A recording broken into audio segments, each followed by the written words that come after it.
السلام علیکم۔ وعلیکم السلام، خیریت؟ جی الحمدللہ۔ بیٹھیے، تشریف لائیے۔ جی بتائیے حضرت، نماز کے تعلق سے کچھ معلومات آپ سے کرنی ہے، آپ جواب عنایت فرما دے تو مہربانی ہوگی۔ سوال بتائیے۔ سوال جو ہے مجھے قرآن پر کی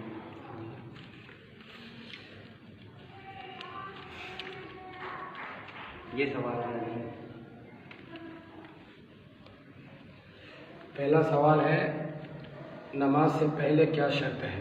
جی دوسرا ہے، کیا وضو کی فرضیت قرآن کریم سے ثابت ہے؟ جی ہاں تیسرا، نماز کس طرح پڑھنی چاہیے؟ جی تو پہلا سوال، نماز سے پہلے کیا شرط ہے؟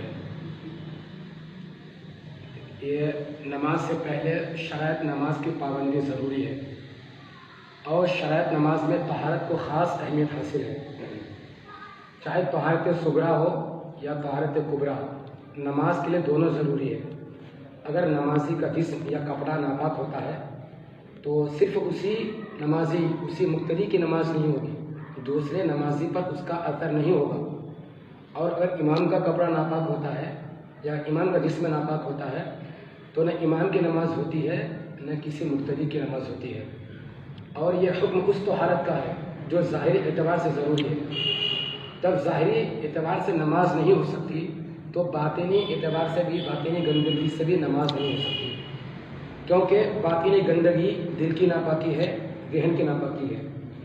بدعقیدگی کی گندگی ہے، توہین خدا کرنے سے، توہین رسول کرنے سے دل ناپاک ہوتا ہے، دل گندا ہوتا ہے۔ رزق حرام کھانے سے دل میں کدورت پیدا ہوتی ہے، لہٰذا کسی بدعقیدہ کو امام نہیں بنایا جا سکتا ہے۔ امام کا انتخاب کرتے ہوئے سب سے پہلے انسان کو اس بات کا خیال رکھنا چاہیے کہ امام بدعقیدہ تو نہیں ہے یا امام گستاخ رسول تو نہیں ہے۔ ظاہری ناپاکی عذر شرعی کی بنیاد پر کبھی معاف بھی ہو جاتی ہے، لیکن جو دل کی گندگی ہوتی ہے، جو باطنی گندگی ہوتی ہے، وہ ناقابل معافی جرم ہے، کیونکہ گندا دل کو نہ خدا معاف فرمائے گا نہ رسول خدا معاف فرمائیں گے۔ تو امام کا انتخاب کرتے ہوئے سب سے پہلے اس بات کا خیال رکھنا چاہیے کہ امام بدعقیدہ تو نہیں ہے، امام گستاخ رسول تو نہیں ہے۔ اب نماز سے پہلے شرائط نماز کی پابندی ضروری ہے، یہ بات کا خیال رکھیں۔ اور دوسرا سوال ہے آپ کا، کیا وضو کی فرضیت قرآن کریم سے ثابت ہے؟ جی جی، تو اس کا مسئلہ آتا ہے کہ وضو نماز کے لیے شرط ہے، وضو کے بغیر نماز نہیں ہو سکتی، بغیر وضو کے نماز ہو ہی نہیں سکتی۔ وضو میں چہرہ، ہاتھ دھونے سمیت سر کا مسح کیا جاتا ہے اور ٹخنوں سمیت پیر دھویا جاتا ہے۔ وضو کی فرضیت قرآن کریم کی اس آیت سے ثابت ہے، پارہ نمبر 6 صفحہ نمبر 5 میں ہے، یا ایھا الذین آمنوا اذا قمتم الی الصلاۃ فاغسلوا وجوہکم وایدیکم الی المرافق وامسحوا برؤوسکم وارجلکم الی الکعبین۔ آپ کو دکھا رہے ہیں، اس میں قرآن کریم میں ہے۔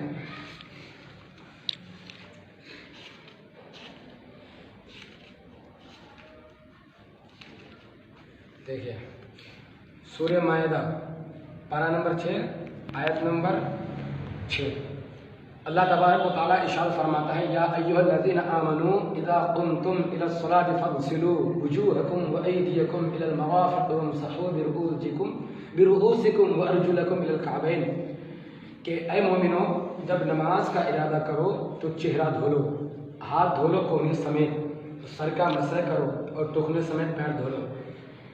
تو جب چہرہ دھویا جاتا ہے، جب نمازی اپنا وضو میں چہرہ دھوتا ہے تو چہرے کو ٹھنڈک پہنچتی ہے اور چہرے کا گرد و غبار صاف ہو جایا کرتا ہے۔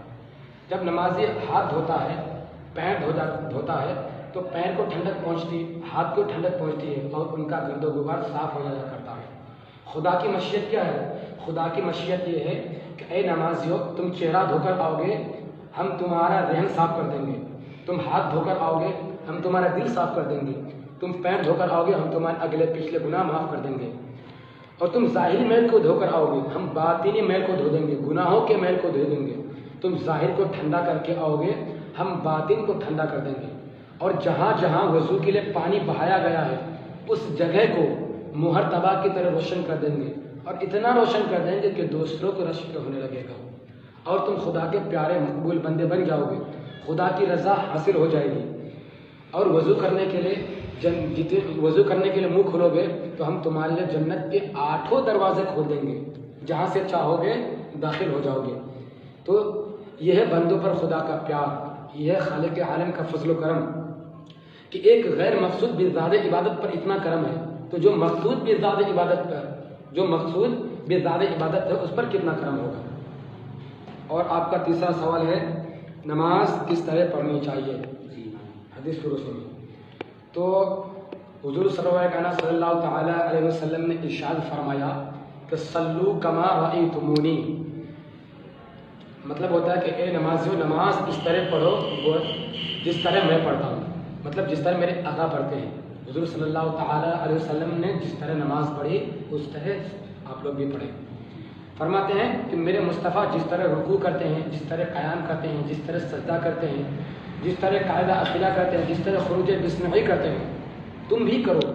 پورے طور پر میرے مصطفیٰ کی نقل اتارو.